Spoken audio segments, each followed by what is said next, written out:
Hello students, आज की इस वीडियो में मैं आपको बताऊंगा Haryana board 12th class Hindi के आपको क्वेश्चन पेपर जो हुआ है 2025 के अंदर 26 मार्च 2025 को जो एनुअल पेपर हुआ है इसका कंप्लीट सॉल्यूशन आपको बताने वाला हूं इस वाली वीडियो में। शुरू करते हैं वीडियो को। मैं हूं अजय और आप देख रहे हैं CCL चैप्टर। लेकिन वीडियो शुरू करने से पहले आपको बता दूं, अगर आपको 12th क्लास के किसी और सब्जेक्ट के भी पेपर सॉल्यूशन की वीडियोस देखनी है या पेपर्स की PDF डाउनलोड करनी है, गूगल पर जाओ और ये नाम सर्च कर लेना cclchapter.com। इस वेबसाइट पर हरियाणा बोर्ड का सेक्शन है जहां पर आपको सारा स्टडी मटेरियल मिल जाएगा जो आपको एग्जाम में बहुत ज़्यादा हेल्प करने वाला है। अभी हमारे पास है फिलहाल सेट बी, चारों सेट सेम आए हुए थे। 3 घंटे का पेपर था, 80 नंबर का जो है 80 मार्क्स का पेपर था। तो ये जो पेपर था आपकी बार हिंदी का एक डिसेंट पेपर आया। काफ़ी, मैं ये नहीं कहूँगा भाई काफ़ी ज़्यादा आसान था, एक डिसेंट पेपर था। जिन्होंने तैयारी अच्छे से कर रखी थी उनके लिए तो काफ़ी आसान था, पर जिन्होंने नहीं भी करी थी उनका भी बढ़िया पेपर हुआ है। आपका कितने नंबर का हुआ है कमेंट्स में जरूर से बताना। अब देखते हैं पहला जो सेक्शन था खंड ए, बहुविकल्पीय प्रश्न। इसके अंदर हमें अपठित पद्यांश को पढ़कर उत्तर देने थे। हे जन्म लेते जगह में एक ही पौधा उन्हें पालता। तो इस तरीके से हमें जो है खड़ी बोली भाषा में देखने को मिलता है। काफ़ी आसान था जो कि पढ़ने में, लेकिन लेंथी दिया हुआ था इन्होंने ताकि हम थोड़ा कंफ्यूज हो जाए। प्रस्तुत पद्यांश निम्न में से किससे संबंधित है? तो वह हमारा बड़प्पन की पहचान से संबंधित है हमारा। नेक्स्ट क्वेश्चन है, इस पद्यांश में से हमें क्या सीख मिलती है? तो वो मिलती है मानव को उसके कर्म उसे सम्मान दिलाते हैं। अगला क्वेश्चन है, निम्नलिखित कथनों में से सही कथन छांटना था। तो वो था हमारा सद्गुणों के कारण ही व्यक्ति प्रेम का पात्र बनता है। पद्यांश अनुसार फूल निम्न में से कौन सा कार्य नहीं करता? कौन सा नहीं करता? फल बनकर पशु पक्षी और मानव का पेट भरता है, तो ये कार्य नहीं करता। अगला क्वेश्चन है, फाड़ देता है किसी का वर वसन। इसमें जो वसन है इसका क्या मतलब है? वसन यानी वस्त्र। अगला क्वेश्चन था हमारा, यहाँ पे था एक अपठित गद्यांश, इसके उत्तर हमें देने थे। अकेला अध्यापक बालक के संपूर्ण विकास के लिए सब कुछ नहीं कर सकता। इसके अंदर ये इस टाइप से कुछ हमें पहला देखने को मिलता है जो काफ़ी ज़्यादा आसान था। ये भी, बच्चों को संस्कारवान बनाने का प्रथम दायित्व किसका होता है? वो है माता पिता का। सवेरिणी का क्या अर्थ है? यानी व्यभिचारिणी। उपरोक्त गद्यांश के अनुसार मानव विष देने का अर्थ है यानी बुरा व्यवहार करना। गद्यांश अनुसार आप किसके कर्तव्य को मुख्य मानते हैं? वो है अध्यापक के कर्तव्य को। दाल रोटी, इसमें कौन सा समास है? द्वंद्व समास है। अगला क्वेश्चन था हमारा, ये हमारा जो है कहानी वाले पोर्शन से था, आरोह किताब से। गद्य खंड पर आधारित प्रश्नों के उत्तर देने थे। 5 MCQ आ रखे थे। भगतीन अपना घर छोड़कर किस शहर में काम ढूंढने गई थी? तो वो था फर्रुखाबाद। काफ़ी सारे बच्चों ने इसमें उल्टे सीधे आंसर लगाए होंगे क्योंकि भाई डायरेक्ट आंसर इसका किताब में नहीं है। ठीक है, देखो तुम्हें बता देता हूँ, बहुत सारे बच्चे यहाँ पे बोलेंगे सर कानपुर है, कोई बोलेगा लखनऊ है सर, कोई ये। देखो भाई सिंपल लॉजिक है। महादेवी वर्मा जो है इसकी लेखिका है। भगतीन जो है लेखिका के घर गई थी। आपने कहानी पढ़ी है, इतना तो पता होगा। अब अगर लेखिका का तुम जीवन परिचय पढ़ोगे तो तुम जानोगे कि उनका जन्म हुआ था फर्रुखाबाद में और वहीं वो उसके घर पे काम करने गई थी भगतीन। तो इसी तरीके से यहाँ पे रिलेशन बनता है और कोई डायरेक्ट रिलेशन पार्ट के अंदर देखने को नहीं मिलता हमें। तो आपका जो आंसर है वो आएगा फर्रुखाबाद। ठीक है ना, कंफ्यूज मत हो जाना। उल्टा सीधा आंसर किसने लगाया जरूर से बताना। आप कौन सा आंसर लगा के आए हो? क्या आपने फर्रुखाबाद ही लगाया या कुछ और लगा के आ गए? चलो आगे बढ़ते हैं। डिफिकल्ट लेवल क्वेश्चन था ये थोड़ा हमारा। बाजार दर्शन नामक पाठ के संदर्भ में निम्नलिखित कथनों पर विचार करते हुए सही कथन को चयनित करके लिखिए। तो सही कथन हमारा, जब मनुष्य तुलना करने लगता है तब असंतोष, तृष्णा और ईर्ष्या के भाव मन में उभरते हैं। शिरीष के फूल नामक पाठ के आधार पर निम्नलिखित कथनों में से सही विकल्प चुनने हैं। शिरीष के फूल वृक्ष बड़े और छायादार होते हैं, बिल्कुल सही बात है। शिरीष के फल मजबूत होते हैं, ऐसा नहीं होता। पलाश वृक्ष पर वसंत ऋतु में फल खिलते हैं, बिल्कुल सही बात है। शिरीष के फूल को संस्कृत साहित्य में कोमल माना गया है, तो ये भी बात सही है। हमारा ऑप्शन 3 आएगा, कथन 1, 3 और 4। ये था आपका कॉम्पिटेंसी बेस्ड क्वेश्चन। आगे बढ़ते हैं अगले क्वेश्चन पे। डॉक्टर भीमराव अंबेडकर ने किसके वास्तविक रूप को दूध और पानी के मिश्रण की भांति बताया है? वो है भाईचारे को। अगला क्वेश्चन है, कुश्ती बंद करवाकर लुट्टन सिंह को किसने अपने पास बुलवाया? राजा साहब ने। अगला क्वेश्चन है, काव्य खंड पर आधारित निम्नलिखित बहुविकल्पीय प्रश्नों के उत्तर देने हैं, यानी कविताओं के आ चुके हैं अभी। 5 क्वेश्चन थे कविता वाले पोर्शन से, आरोह भाग 2 किताब से। कैमरे में बंद अपाहिज कविता के आधार पर सही कथन छांटना है। तो वो है दूरदर्शन के पर्दे पर वक्त की कीमत होती है। अगला क्वेश्चन है, रुद्ध कोश है शुद्ध तोष। यहाँ पे शुद्ध का अर्थ क्या है? वो है खिन्न। अगला क्वेश्चन है, रुबाइयाँ कविता में रक्षाबंधन के सुबह आसमान में गगन की कैसी छटा छाई है? वह हल्की हल्की छाई हुई है, बात सीधी थी पर। कविता में बात या भाषा के संदर्भ में कौन सा कथन सही नहीं है वो हमें पता लगाना था। वो था, देखो, तोड़ने मोड़ने से बात पेचीदा हो गई, घुमाने फिराने से भी हो गई थी, और उलटने पुलटने से भी। ये तीनों स्टेटमेंट हमारी ट्रू थी, ये वाली हमारी गलत थी। सहजता सरलता से बात पेचीदा हो गई, ये हमें देखने को नहीं मिलता, तो यानी ऑप्शन हमारा ये वाला आएगा। आत्म परिचय कविता में कवि जीवन में क्या नहीं लिए फिरता है? वो है चमन की बहार।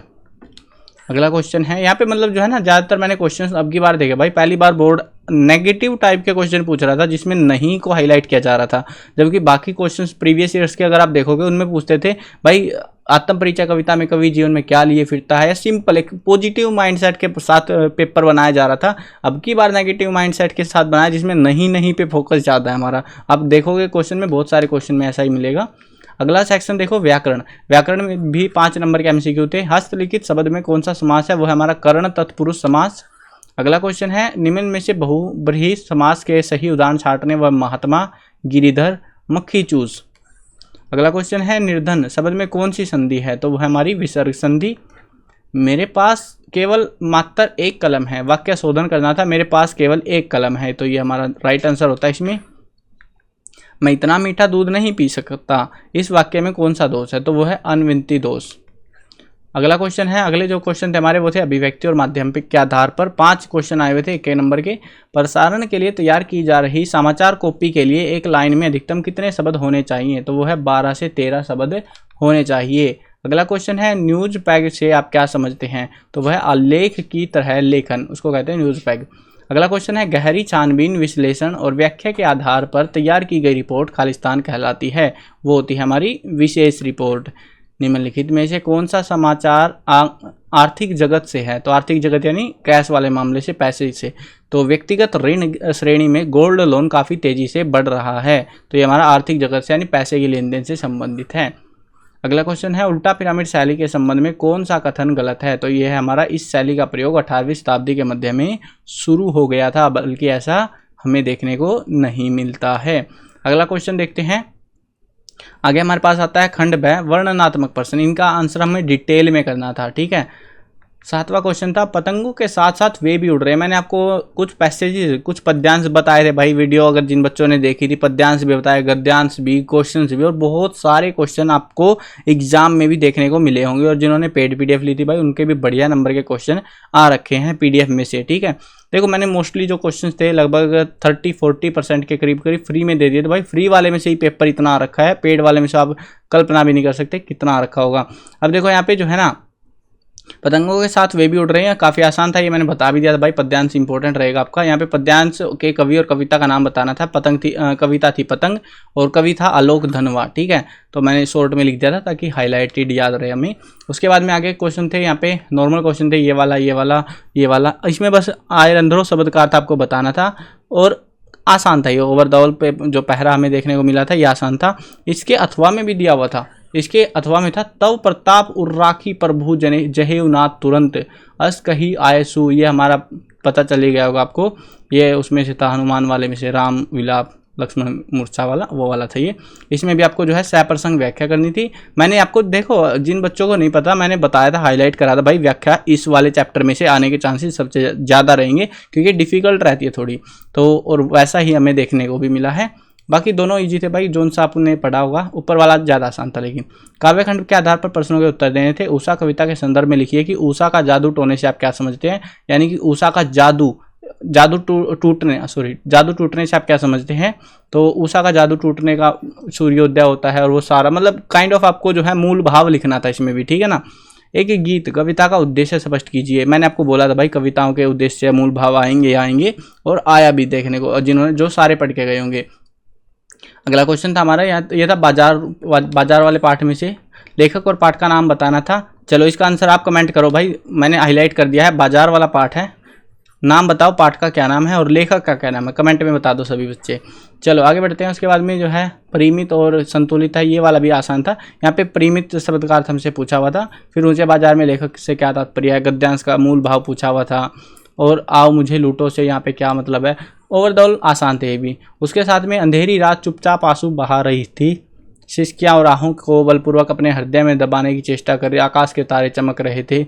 और ये वाला पहरा भी काफ़ी आसान था, शायद ये ढोल वाले में से था आई गेस, मैंने कंफर्म चेक नहीं करा भाई, ऊपर वाला चेक कर लिया था मैंने। आसान आया हुआ था पेपर आपका ओवर द ऑल, इतना मुश्किल पेपर नहीं था। गद्य खंड पर आधारित प्रश्नों के उत्तर देखो। भगतीन पाठ के आधार पर पंचायत द्वारा किए गए अन्याय पर टिप्पणी लिखनी थी कि पंचायत ने क्या क्या धोखे किए हैं भगतीन के साथ में। जाति प्रथा के आधार पर श्रम विभाजन को स्वाभाविक क्यों नहीं माना है, तो वो हमें यहाँ पे बताना है। उसके बाद में थी अभिव्यक्ति और माध्यम, इसमें रेडियो नाटक की 3 विशेषता बतानी थी, इंटरनेट की 2 खूबियां बतानी थी। दोनों क्वेश्चन काफ़ी ज़्यादा आसान थे ये तो अभिव्यक्ति के। उसके साथ में एक 5 नंबर का क्वेश्चन था जिसमें लेख लिखना था, एक देश एक चुनाव विषय पर भारत के संदर्भ में एक रचनात्मक लेख लिखिए। मैंने आपको बोला था भाई इस चैप्टर से, एक पर्टिकुलर चैप्टर बताया था वीडियो के अंदर कि भाई हाँ ये वाले चैप्टर से आपको एक लेख लिखना जरूर मिलेगा, और वैसा हमें देखने को मिला। उसके अथवा में क्वेश्चन है कहानी को नाटक में किस प्रकार रूपांतरित किया जा सकता है, ये भी आसान था। अथवा में जो है हमें देखने को मिला ये एक डायग्राम जिसमें आपको 250 शब्दों का में उल्लेख करना था कि ये एक लड़की है, पौधे लगा रही है, पौधारोपण का कार्य चल रहा है। तो इस तरीके से आपको जो है अध्यापिका हो सकती है यहाँ पे आई गेस तो फोकस्ड कि अध्यापिका जो है प्रोत्साहित कर रही है बच्चों को ग्रीन एनर्जी के बारे में बता रही है, उस तरीके से आप हाईलाइट कर सकते थे। अगली जो किताब थी आपकी वितान भाग 2, ये तो भाई तीनों क्वेश्चन आसान थे। अतीत में दबे पांव पाठ में वर्णित महाकुंभ का वर्णन करना है कि संध्या की 3 चारित्रिक विशेषताएं बतानी थी। जूझ पाठ में बचपन में लेखक के मन में पढ़ने के प्रति क्या विचार थे, तीनों क्वेश्चन आसान थे। उसके बाद आती है व्याकरण, व्याकरण में श्लेष अलंकार था। अस्थिर सुख पर दुख की छाया, ये आसान सी पंक्ति थी, इसमें आपको अलंकार बताना था कौन सा था। और यण संधि में 2 लक्षण के साथ उदाहरण देने थे, ये भी आसान था। आदर्श जीवन मूल्य उत्तरा, ये वाली किताब जो है हमारी विपरीत परिस्थितियों में भी स्वामी विवेकानंद अपने किन गुणों के कारण आगे बढ़ते रहे, जीवन पथ पर सफलता पाने के लिए क्या जरूरी है, जीवन में आगे बढ़ने के लिए सुख साधनों की तुलना में मजबूत मनोबल अधिक महत्वपूर्ण होता है, ये हमें यहाँ पे बताना था। और मानसिक दृढ़ता के आधार को पाठ के आधार पर स्पष्ट करना था क्या होता है। ठीक है, ये ओवर द ऑल तो आसान थे, लेकिन हाँ इसमें थोड़े से मेरे को लगे भाई थोड़े कॉम्प्लेक्स क्वेश्चन पूछने की कोशिश की गई है। बाकी ज़्यादातर क्वेश्चन आपको अभ्यास वाले ही मिले थे, जैसा मैं कह रहा था भाई अभ्यास वालों में से ही देखने को मिलेंगे, और वही क्वेश्चन हमें पाठ के अंदर इनमें एग्जाम के अंदर देखने को भी मिले हैं। अगर आपको जो है बाकी की वीडियोस देखनी है बाकी के पेपर्स की, तो डिस्क्रिप्शन के लिंक से देख सकते हो। और हाँ उसके अलावा जो और भी अपडेट आए भाई रिजल्ट वगैरह रिगार्डिंग कब रिजल्ट आएगा, सारे अपडेट आपको इस चैनल पर लाइव मिलते रहेंगे। और वेबसाइट बता देता हूँ भाई, अगर हरियाणा बोर्ड का रिजल्ट आएगा सबसे पहले आपको मिलेगा cclchapter.com, ये वाली वेबसाइट पर रिजल्ट आपको देखने को मिल जाएगा सबसे फास्ट एंड फ्यूरियस। जैसे रिजल्ट अनाउंस होगा ना इस वेबसाइट पर आ जाएगा, हरियाणा बोर्ड सेक्शन में रिजल्ट का सेक्शन है, वहाँ से देख लेना, वहाँ पे आ जाएगा तुरंत उसी टाइम, जब आ जाएगा लाइव हो जाएगा ना उसी टाइम आ जाएगा ऑटोमेटिकली। तो आपको वेट करना, और बाकी जो भी अपडेट रहेंगे अनाउंसमेंट रहेंगे वो मैं बता दूंगा। बोर्ड कब रिजल्ट अनाउंस कर रहा है, क्या कुछ होने वाला है, वो सारा आपको टाइम से पता लगता रहेगा। चैनल पर नहीं हो सब्सक्राइब कर लेना, ताकि जो अपडेट आए भाई रिजल्ट में बहुत सारे पंगे चल रहे हैं, अब की बार नहीं पता हो तो जो भी अपडेट आएंगे वो टाइम से पता लगता रहे। सब्सक्राइब कर लेना, बहुत सारे बच्चे अनसब्सक्राइब करके भाग चुके हैं भाई। अगर अपडेट नहीं मिस करने हैं जरूरी, फिर सब्सक्राइब करोगे वापस से भाई, सब्सक्राइब करके रखो ताकि आपको एग्जाम में एट द एंड हेल्प मिलती रहे रिजल्ट आने तक में। और हो सकता है बाद में भी अगर रिक्वायरमेंट रही तो वहाँ पे भी हेल्प कर देंगे आपकी। और काफ़ी सारी गाइडेंस भी देने वाले भाई इसी चैनल पर, जिससे आप अपने आने वाले करियर में अपने जीवन को बेहतर बना सकते हो कि कौन सा स्कोप, कौन से फील्ड, क्या क्या करना चाहिए, वो सारी चीज़ें हम आपको गाइड करने वाले हैं इसी चैनल पर। तो वो सारी वीडियोज़ भी आएंगी जिससे आपको एग्जाम के बाद में, मतलब रिजल्ट आ गया उसके बाद करियर में क्या करना है, ज़िंदगी में क्या करना है, वो सारी गाइडेंस भी आपको इसी चैनल पर देखने को मिलने वाली है। ताकि मेरा उद्देश्य है भाई जीवन में सफलता प्राप्त करवाना आपकी। और 12th के बाद ज़रूरी है भाई सफलता, आगे भी पढ़ना है, हमें आगे भी बढ़ना है, तो सफलता के लिए हमें जो है मार्गदर्शन की आवश्यकता रहती है। क्योंकि हमारे टाइम में तो यार देखो किसी ने बताया नहीं था, लेकिन मैं बता रहा हूँ तो आप इसका फ़ायदा उठा सकते हो। आई होप क्लियर हो गया होगा।